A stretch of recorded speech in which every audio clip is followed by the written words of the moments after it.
आपण ऐकत आहात जगद्गुरु तत्वदर्शी संत रामपालजी महाराज यांच्याद्वारे लिखित पुस्तक ज्ञानगंगा। कबीर म्हणजे कबीर देव साहेब यांचे कलियुगामध्ये अवतरण विक्रमी संवत 1455 म्हणजे सन 1398 ज्येष्ठ महिन्यातील पौर्णिमेला पहाटे ब्रह्ममुहूर्तावर ते पूर्ण परमेश्वर कबीर म्हणजे कबीर देव स्वतः आपले मूळ स्थान सतलोक येथून आले।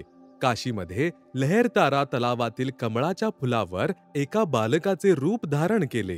प्रथम मी आपणास निरुनिमा हे कोण होते याविषयी सांगू इच्छितो। द्वापार युगात निरू आणि निमा सुपच सुदर्शनचे मातापिता होते।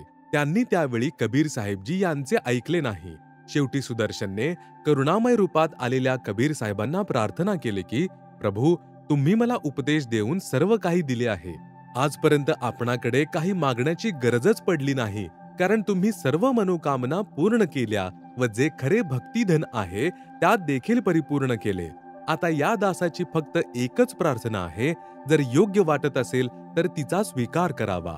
जर माझ्या माता पिता यांना पुढे कधी मनुष्य शरीर प्राप्त झाले तर त्यांना सांभाळा प्रभू, हे खूप पुण्यात्मा आहेत, परंतु आज त्यांची बुद्धी विपरीत झालेली आहे। परमात्मा ते तुमची वाणी मानत नाहीत। कबीर साहेबजी म्हणाले, चिंता करू नकोस, आता तू आपल्या माता पित्यांच्या मोहामुळे येथेच गुरफटून जाशील।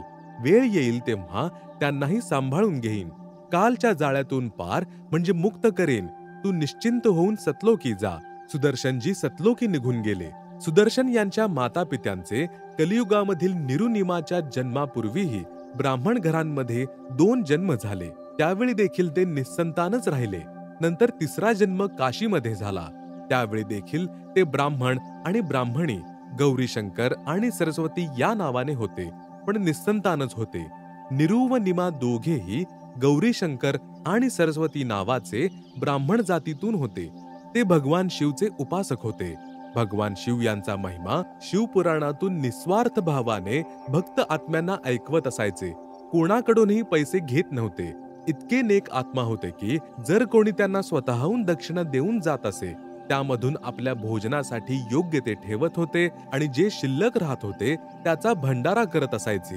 इतर स्वार्थी ब्राह्मण गौरीशंकर व सरस्वती यांची ईर्ष्या करत होते, कारण गौरीशंकर निस्वार्थ भावाने कथा सांगायचे।